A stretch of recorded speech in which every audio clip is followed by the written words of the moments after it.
अरशद मदनी के बयान पर वीएचपी यानी कि विश्व हिंदू परिषद के अध्यक्ष आलोक कुमार ने जोरदार पलटवार किया है और उनका कहना यह है कि बजरंग दल जिहाद इस्लामिक विचारधारा के सामने डट कर खड़ा है। बजरंग दल पर बैन के सवाल पर उन्होंने कहा कि सरकार ने 1992 में जब बजरंग दल पर प्रतिबंध लगाया था तब कोर्ट ने बैन को गैर कानूनी करार दिया था। 70 साल पहले तो बजरंग दल का जन्म भी नहीं हुआ था। बजरंग दल देश का बल है। वो भारत की सात्विक शक्तियों के समर्थन में खड़ा होता है और देश को बांटने की, तोड़ने की हर प्रयत्न का सड़क पर आकर विरोध करता है। ये जो इस्लामिक जिहाद की विचारधारा है, इस विचारधारा के सामने ताकत से धर्म की रक्षा के लिए बजरंग दल खड़ा है। और इस वक्त सीधे हम अपने सहयोगी का रुख करते हैं। अमित हमारे साथ बने हुए। अमित, दो बातें हुई है इस बीच में। पहले हम हसन मदनी के जिस बयान को बार बार अपने दर्शकों को सुनवा रहे थे कि उन्होंने गद्दार शब्द जैसा इस्तेमाल किया जो भी हिंदू राष्ट्र की बात करते हैं, लेकिन अब उन्हीं के चाचा यानी अरशद मदनी, उन्होंने इस बयान से किनारा कर लिया। आखिर उत्तर प्रदेश में उन्हें ऐसा क्या समझ में आ रहा है जिससे कि इस सेंसिटिव बयान से उन्होंने किनारा किया है? देखिए, उत्तर प्रदेश की जनता पूरी तरीके से समझ गई है। उत्तर प्रदेश की जनता ये मानती है, जिस तरीके से विकास को लेकर लगातार बातें की जाती है बीजेपी की तरफ से, योगी आदित्यनाथ मुख्यमंत्री की तरफ से, प्रधानमंत्री नरेंद्र मोदी का संसदीय क्षेत्र वाराणसी है और जब भी प्रधानमंत्री उत्तर प्रदेश में आते हैं तो केवल विकास के एजेंडे पर बात करते हैं। तो कहीं ना कहीं इल्म है मदनी साहब को कि जो उनके भतीजे ने बयान दिया उसका एडवर्स इफेक्ट जो है वो उत्तर प्रदेश में देखने को मिलेगा, क्योंकि 2024 का चुनाव है, 80 लोकसभा सीटें हैं और बीजेपी लगातार बेहतर से बेहतर परफॉर्मेंस उत्तर प्रदेश में कर रही है सिर्फ विकास के एजेंडे पर। कहीं ना जिस तरीके से मदरसों का सर्वे कराया गया, जो मदरसे जो हैं जिन्हें रिकॉग्निशन नहीं मिला था उन्हें किस तरीके से मेन स्ट्रीम के साथ जोड़ा जा रहा है। तो धर्मों से ऊपर उठकर लोगों के विकास, स्टूडेंट्स किस तरीके से अच्छा उन्हें तालीम दी जाए, इस पर जब बीजेपी बात कर रही है तो कहीं ना कहीं सभी जो है वो बैकफुट पे चले जा रहे हैं। और जिस तरीके से हमने बजरंग दल को लेकर कर्नाटक चुनाव में मुद्दा उठा, जिस तरीके से कांग्रेस बैकफुट पर गई और लगातार बीजेपी जो है वो फ्रंट फुट पे रही और लगातार विकास के एजेंडे पे ही बात करती रही। कर्नाटक चुनाव में देखा और उत्तर प्रदेश में जो नगर निकाय चुनाव के जो रिजल्ट्स आए उसमें देखा किस तरीके से मुख्यमंत्री योगी आदित्यनाथ ने विकास के एजेंडे को लेकर लोगों के बीच में गए, जिस इलाके में गए वहां के मुद्दे को उठाया, लोकल मुद्दे को उठाया और उस मुद्दे को और बेहतर करने की बात कही। तो कहीं ना कहीं मदनी साहब को ये इल्म हो गया कि इसका एडवर्स इफेक्ट जो है इस बयान का वो उत्तर प्रदेश के चुनाव में देखने को मिलेगा। वापस लौटेंगे कुछ और डिटेल्स के लिए, लेकिन इस बीच कुछ और जानकारी दर्शकों को दे दे। पिछले कई दिनों से बाबा बागेश्वर हिंदू हितों की बात कर रहे हैं, लोग उन पर अंधविश्वास फैलाने का आरोप लगा रहे हैं, लेकिन धीरेन्द्र शास्त्री इसे हिंदुओं के खिलाफ साजिश बता रहे हैं। आज हनुमान जी के दरबार को आप अंधविश्वास फैलाने की बात कर रहे हैं, कल हमारे कलावा को आप अंधविश्वास कह दोगे, परसों हमारे माता पिता को मानने के लिए आप अंधविश्वास कह दोगे। ये सोची समझी साजिशें हैं सनातन धर्म को टारगेट करने की। हम हिंदुओं को जगना होगा, इनकी ठठरी बारी होगी। तो हम ये दावे के साथ नहीं, हम ईश्वर पर भरोसे के साथ कहते हैं, हमें अपने इष्ट पर भरोसा है, शक्तियां होती हैं, उसका प्रत्यक्ष प्रमाण बागेश्वर बालाजी का दिव्य दरबार। हमने 7 दिन की कथा की, एक भी व्यक्ति को चुनौती की बात लेकर या लेटर लेकर क्यों नहीं भेजा, इसका मतलब वह भगोड़ा और वह छोटी मानसिकता के लोग हैं। और कांग्रेस नेता संदीप दीक्षित ने जमीयत उलमाए हिंद के अध्यक्ष मौलाना अरशद मदनी के बयान का भी जवाब दिया है। उन्होंने कहा कि कोई भी संगठन जो हिंसा फैलाने का काम करेगा, चाहे वो बजरंग दल हो या फिर पीएलएफआई, उस पर कार्रवाई होगी। बद्री साहब को थोड़ा सा पढ़ना लिखना चाहिए। हमारे मैनिफेस्टो में ये कहा गया था कि जो भी संगठन, संस्थाएं चाहे किसी भी समुदाय से संबंध रखती हूँ, अगर वो द्वेष फैलाएंगी, हिंसा फैलाएंगी तो उस पर पूरी कार्रवाई की जाएगी, जीरो टॉलरेंस किया जाएगा, जैसे बजरंग दल, पीएफआई जैसी संस्थाएं हैं।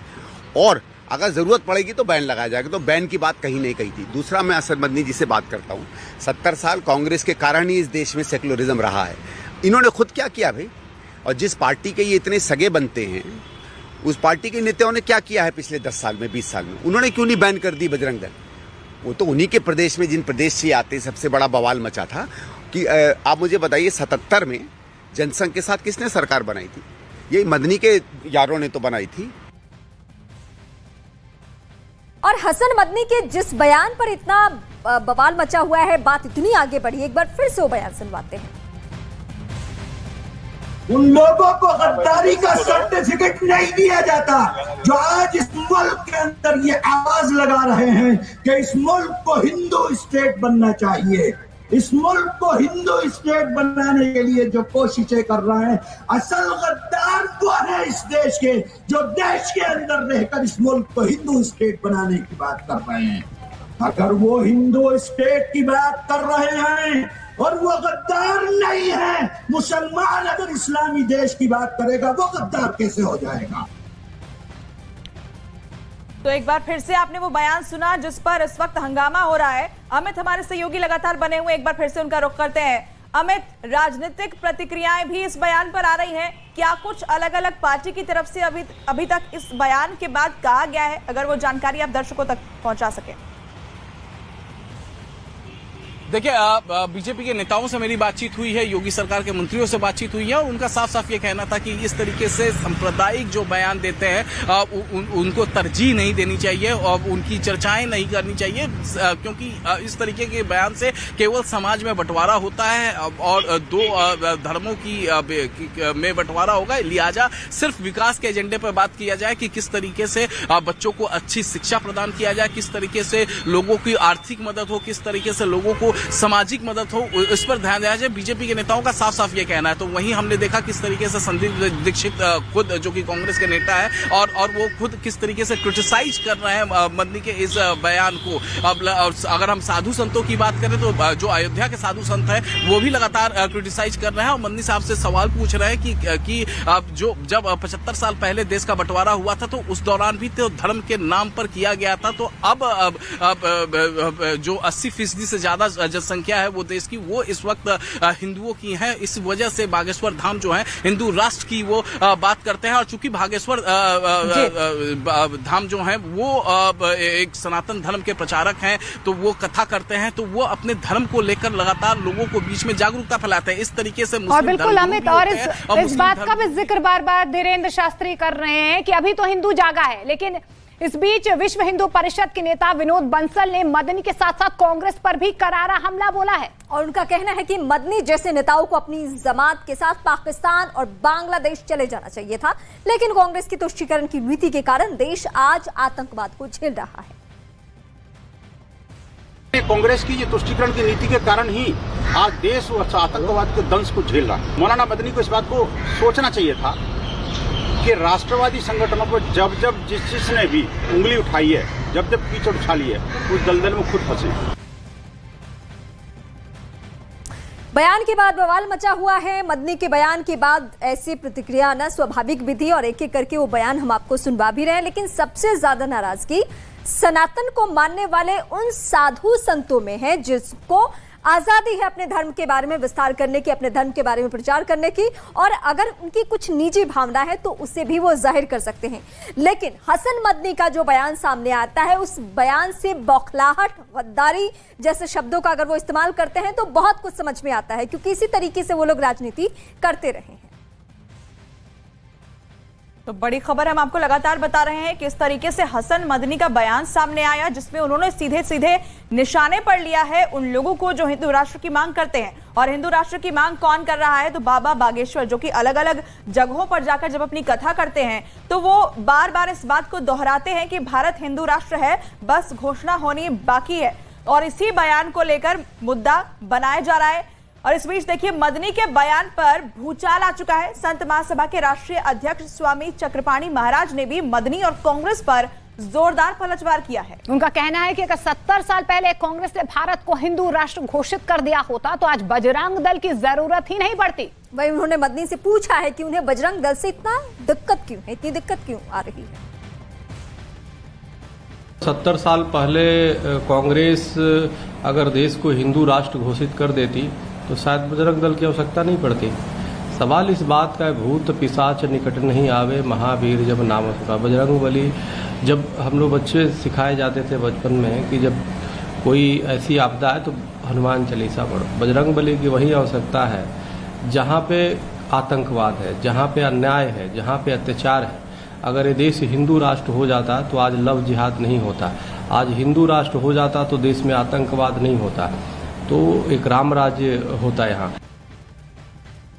विजय शंकर तिवारी जो कि वीएचपी की प्रवक्ता हैं, इस वक्त हमारे साथ जुड़ रहे हैं। सर, मैं आपसे सबसे पहले ये समझूंगी कि हसन मदनी के बयान को सुनकर आपको कैसा लगा, क्योंकि जिस तेवर में, जिस तलखी के साथ वो गद्दार शब्दों का इस्तेमाल कर रहे हैं, समझ में आ रहा है कि मकसद क्या है? आप मुझसे बात कर रहे हैं क्या? जी जी सर, मेरा सवाल आप ही से था।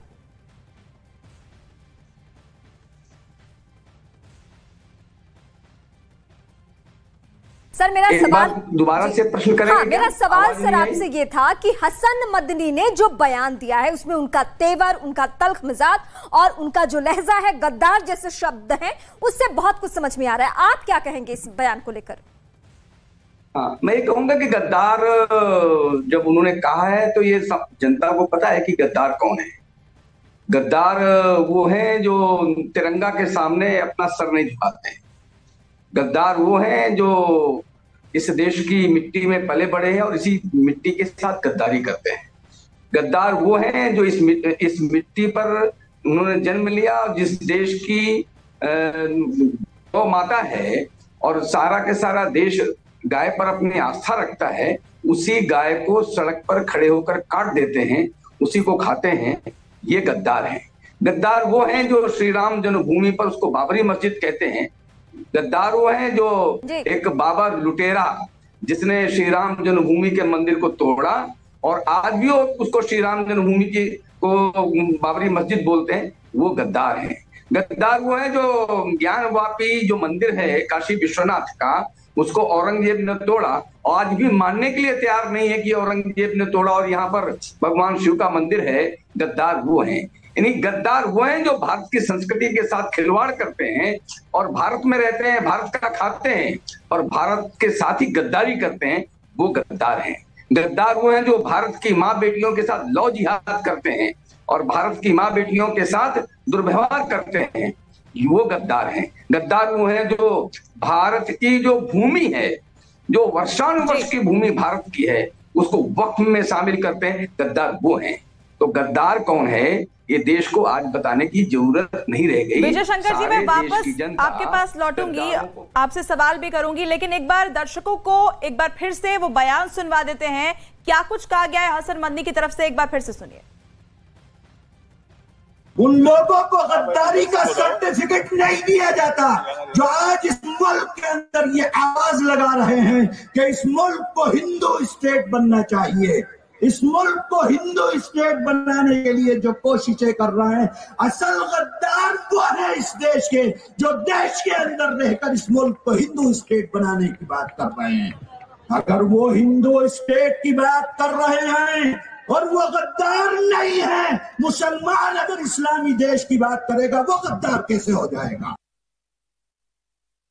तो आपने सुना कि क्या हसन मदनी कह रहे हैं, गद्दार जैसे शब्दों का प्रयोग वो कर रहे हैं, लेकिन सीधे सीधे निशाना है हिंदू राष्ट्र की मांग करने वालों पर। आप उन्हें क्या जवाब देना चाहेंगे? हिंदू राष्ट्र आपके मुताबिक क्या है, क्योंकि भारत तो संविधान से चलता है।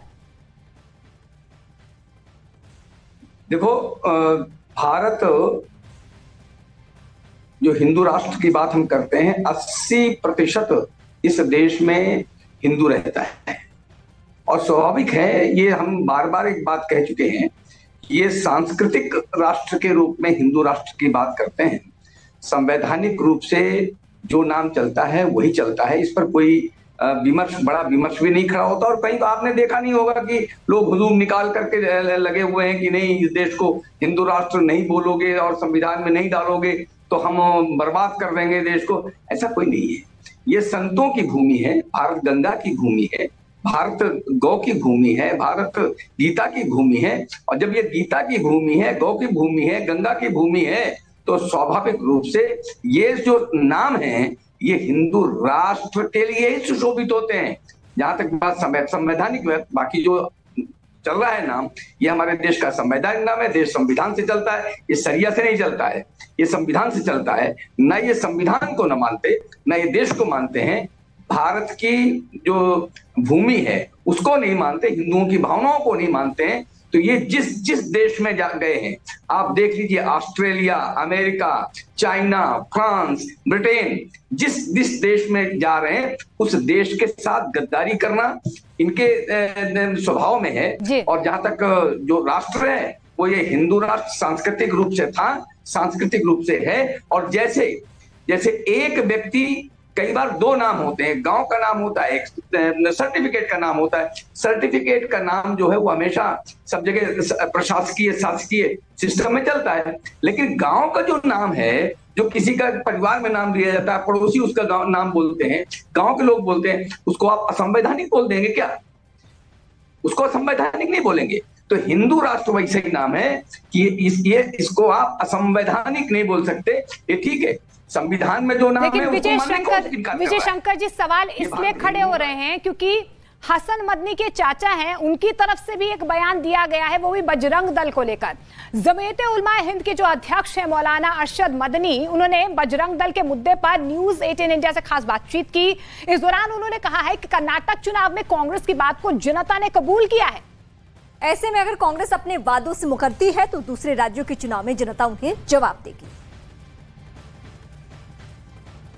जो आपने बयान दिया है खासतौर से बजरंग दल को लेकर कि अगर कांग्रेस 70 साल पहले ये कर लिया होता, पाबंदी लगा दी होती तो मुल्क बर्बाद नहीं होता, एक बार जरा दोहराएं कि क्या आपने वहां पर क्या कहा था, पूरा बयान सर। नहीं, मैंने ये कहा था कि कर्नाटक में बीजेपी ने जितना जोर लगाया जा सकता था वो सारा जोर लगाया, लेकिन कोई चीज़ काम ना आ सकी और बीजेपी की तमाम तर कोशिशों को जनता ने ठुकरा दिया। सबब उसका क्या हुआ?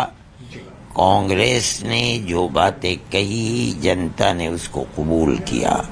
कांग्रेस की ये बात कि वो ऐसी फिरका परस्ती जिसने पूरे मुल्क के अंदर अक़लियतों को तबाह करके रख दिया, बर्बाद कर दिया, उस फिरका परस्ती पर लगाम लगाने की बात कांग्रेस ने कही। इन दोनों भाई बहनों की बात को जनता ने कबूल किया। मैं नहीं कहता हूँ कि सिर्फ मुसलमान ने कबूल किया, मुसलमान ने कबूल किया, ईसाई अक़लियत ने कबूल किया, दलित लोगों ने कबूल किया, हिंदुओं ने कबूल किया, मुसलमानों ने कबूल किया। अगर ये अपने उन वादों के ऊपर खरे उतरते हैं तो हिंदुस्तान की सारी रियासतें उनको कबूल करेंगी, मरकज़ का इलेक्शन उसको कबूल करेगा। अगर खुदा न ख्वास्ता ये वादे करके कांग्रेस पीछे हट गई और उन वादों को पूरा न कर सकी तो फिर दूसरे ये सूबों के अंदर जाकर कांग्रेस इलेक्शन के अंदर कोई बात नहीं कर सकेगी। विजय शंकर तिवारी वीएचपी प्रवक्ता इस वक्त हमारे साथ जुड़े हुए हैं। सर, मैं एक बार फिर से अपना सवाल उसी एंगल से लेके आगे बढ़ूंगी जैसे जैसे स्टेटमेंट्स आ रहे हैं। मतलब पहले गद्दार शब्द का इस्तेमाल करना और अरशद मदनी का बजरंग दल को लेकर बयान देना, यानी क्या मैं ये कहूं कि साल के आखिर में 5 प्रदेशों में चुनाव है, उसके बाद 2024 में लोकसभा चुनाव, और उस चुनाव से पहले ये तुष्टीकरण वाली जो राजनीति इस देश में होती रही है उसे दोहराने की कोशिश?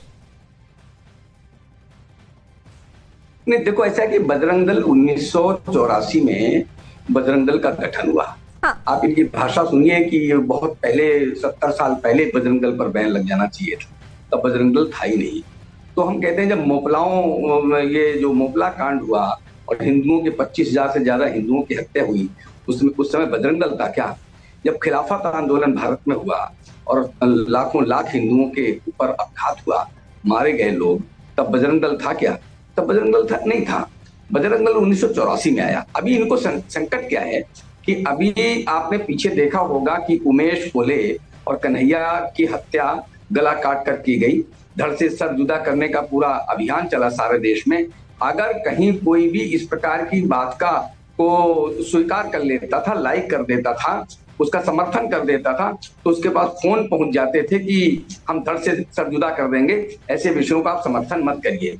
तब आपको ध्यान में होगा कि विश्व हिंदू परिषद ने हर प्रदेश में जो बजरंग दल की टीम है उसके नंबर हमने मीडिया के सामने प्रस्तुत किए थे और कहा था कि देश में अगर इस प्रकार से अब किसी के पास भी अगर इस प्रकार का फोन आता है, धमकी भरा फोन आता है, तो आप बजरंग दल के कार्यकर्ताओं को आप फोन करिए, वो वहां के थाने में जाएंगे और हर तरीके से आपको सुरक्षा प्रदान करवाएंगे और आपके साथ रहेंगे। तो इनको ध्यान में आ गया कि बजरंग दल जो है अब देश का बल बन चुका है। अब इनकी जो फिरका परस्ती है, जो जिस प्रकार का जिहादी नाटक करते हैं, जिस प्रकार का ये सारा तांडव चलता है, जो केरल और कश्मीर के विषय में आप देख भी चुके हैं, आप मेवात में जाकर देख लीजिए, बंगाल में चल रहा है, केरल में चल रहा है, बहुत सारी जगह चल रहा है। अब वो तांडव बहुत दिन तक ये नहीं कर पाएंगे और इनको ध्यान में आ गया है कि बजरंग दल एक हिंदुओं की ताकत के रूप में खड़ा है और जो हिंदुओं के ऊपर जो ये अभियान आप करते हैं वो दीवार बनकर खड़े जो बजरंग दल के लोग हैं अब इनको रोक रहे हैं, इसलिए ये बजरंग दल को निशाना बना रहे हैं और कोई बात नहीं। शुक्रिया विजय शंकर तिवारी जी आपका हमारे साथ जुड़ने के लिए और अपनी बात प्रमुखता से यहाँ पर रखने के लिए।